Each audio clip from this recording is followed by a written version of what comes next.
Let's start from the beginning. You have a really interesting story from the Caribbean, grew up in a really tiny little house and an exchange student. Kind of take us through your journey and what got you here.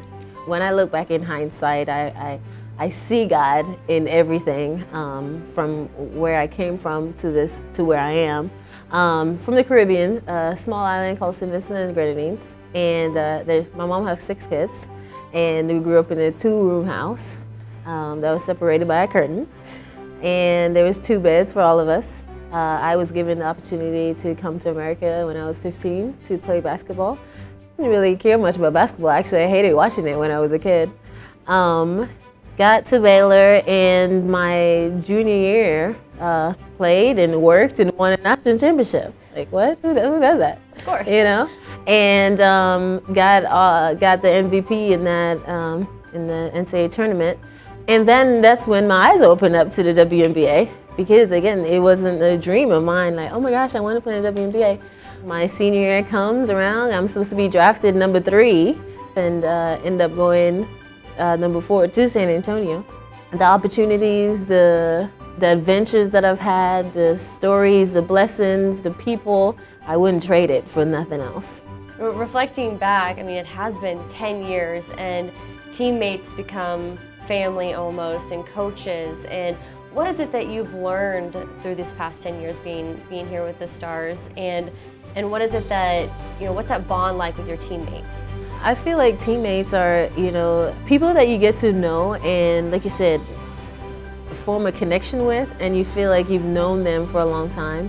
Becky Hammond was the person that I played with longest here, and she retired last year, but I felt like, Becky and I had a really, close connection on the court, and we bonded with each other from the moment whenever she came here.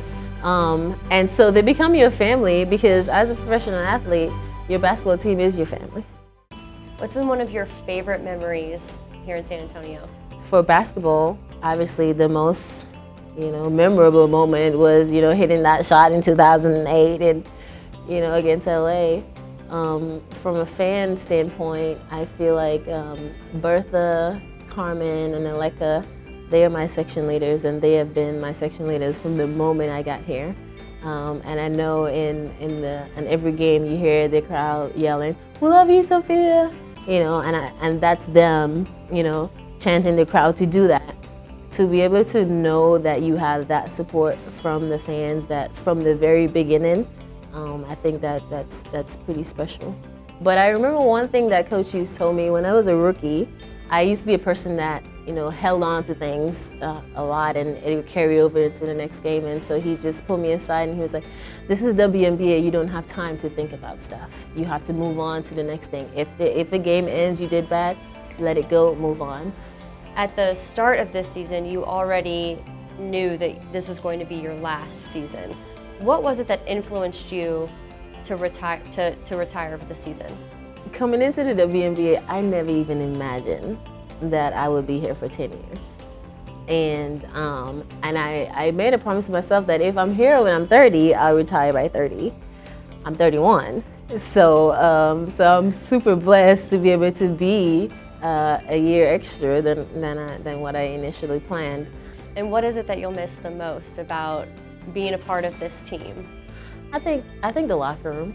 The locker room, the teammates, just having that culture of a team. I've been a part of a team since I was 15 years old, and I've been a part of a group of girls that have the same goal, have the same focus, to win a championship. And it's just that phase and that time in my life where I feel like I'm okay, if I don't have basketball anymore, and I'm okay, and I'm looking forward to the next step.